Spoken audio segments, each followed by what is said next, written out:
et bienvenue pour ce 12e épisode du Fresh Coffees.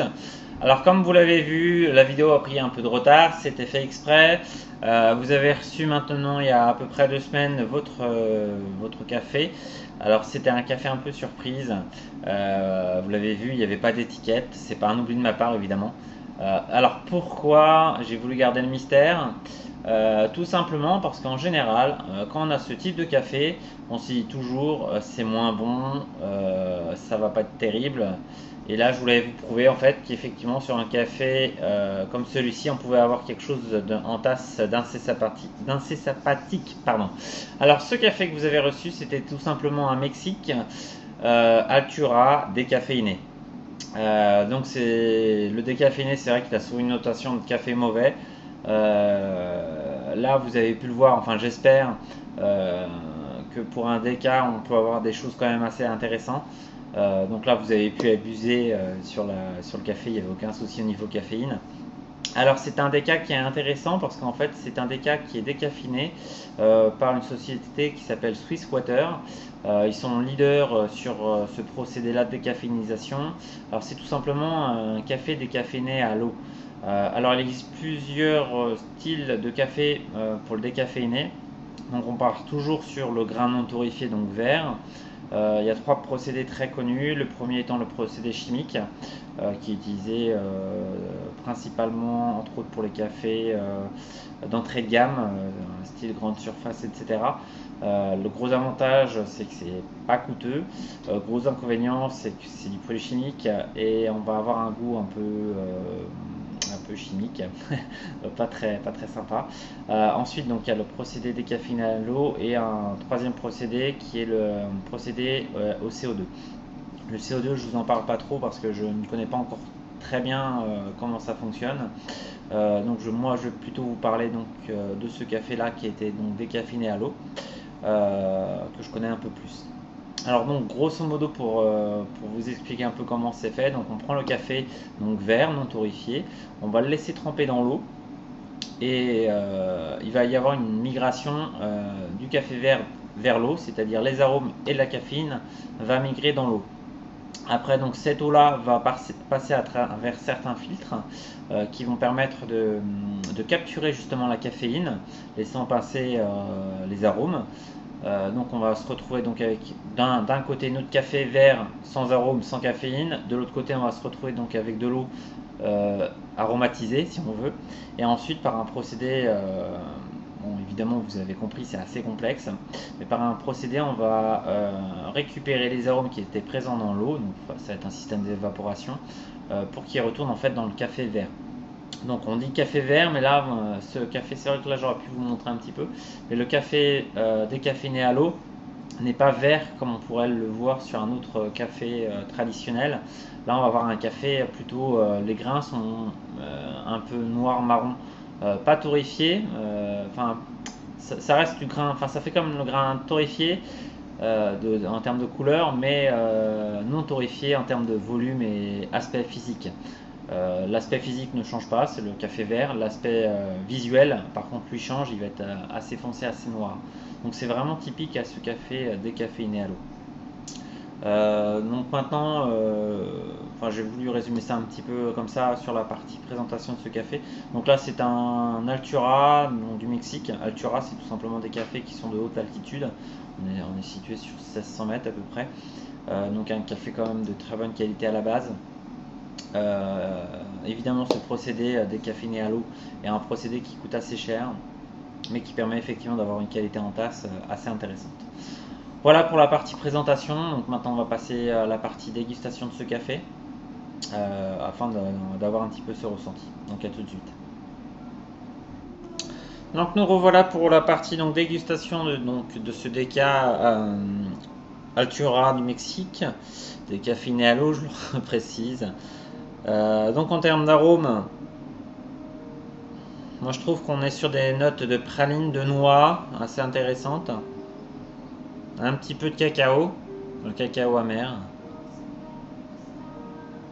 Très sympathique au nez en tout cas. Ouais, le cacao je trouve qu'on le sent vraiment très bien. C'est assez sympa.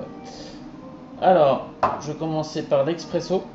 Alors pour le réglage expresso sur la mouture, je ne sais pas si vous avez remarqué, mais la mouture nécessite pour les machines qui sont équipées de filtres non pressurisés, d'une mouture plus fine, qui ressemble vraiment à une mouture au réglage qu'on peut retrouver sur l'un de Malabar par exemple, donc quelque chose d'assez fin.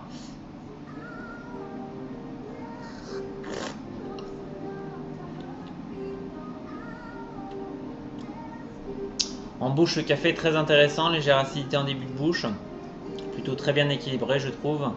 Euh, le contraste acidité-amertume est vraiment très intéressante. Amertume assez légère. Les notes de cacao assez intéressantes, on les retrouve bien. L'attaque en bouche, elle est agréable, pas trop forte, elle est pas trop douce non plus. On est vraiment sur un café entre doux et corsé.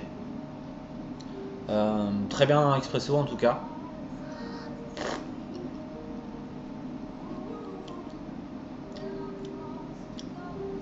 Franchement très agréable pour un déca. Si en tasse vous arrivez à reconnaître un déca d'un autre déca, je vous tire mon chapeau parce que là franchement personnellement je trouve que le déca est vraiment très intéressant. On n'est pas sur non plus un café très fin en termes de complexité aromatique, mais franchement on est quand même sur un café de très bonne qualité. Là typiquement sur l'expresso, moi je situerais ce café là, je dirais bien à 7 sur 10 sans aucun problème.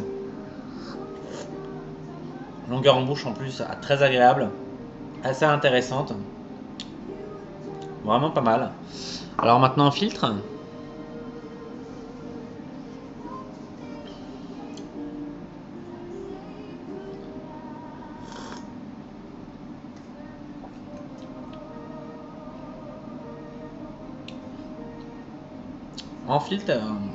En filtre, pardon, intéressant, mais un peu moins. Je trouve qu'il y a moins de la complexité aromatique se dévoile plus en expresso qu'en filtre. Là, on est sur quelque chose d'un peu plus, on va dire, basique. Euh,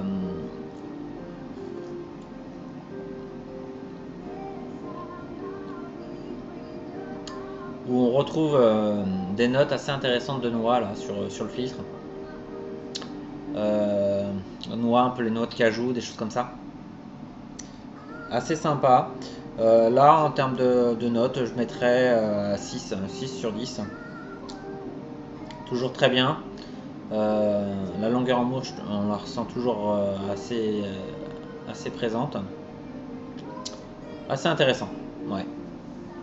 Et enfin, donc le cappuccino. Hop. Donc, je me suis amusé un petit peu. Hop. Bah, je peux pas vous montrer.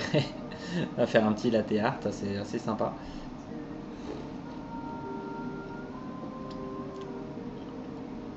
Cappuccino, très bien. Là, sans aucun souci, ce café-là peut se marier avec le lait, sans aucun problème. On a quelque chose de très onctueux, très mielleux, très intense. On sent bien le café, mais pas trop. Le lait n'est pas trop marqué.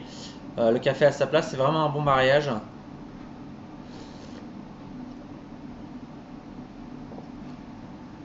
Là, pour le soir, devant la télé, là, franchement, ça peut être quelque chose d'assez sympa. Ouais, là, je le recommande particulièrement, hein. C'est vrai que là, sur le cappuccino, je mettrais peut-être un 8. Allez, soyons fous.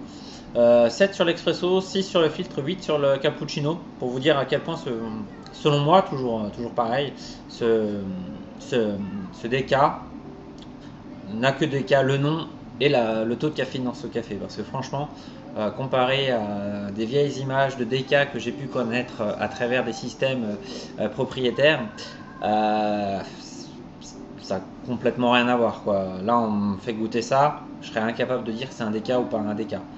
Pour moi, c'est impossible. Il est vraiment très intéressant. C'est un café qui mérite vraiment son détour, à mon sens, à essayer. À vous de le trouver bon ou pas bon, je sais pas. Mais en tout cas, je pense qu'il devrait quand même vous convaincre sans aucun souci. N'ayez pas l'a priori, ah des cas pas bon. Là, à mon avis, enfin vous le goûtez, je pense que vous allez vite vous en rendre compte qu'effectivement c'est dommage peut-être le soir de se prendre un café qui peut éventuellement, j'insiste bien là-dessus, vous déranger pendant la nuit. Mais c'est vrai que là, si on boit 10 cafés par jour, je pense que le déca est une très bonne solution. Donc voilà pour cette dégustation donc, de ce décaféiné à l'eau. Je vous dis donc à très bientôt pour le coup. Parce qu'effectivement cette vidéo aurait dû être publiée il y a 2 semaines, mais vous l'avez compris, j'ai laissé un petit peu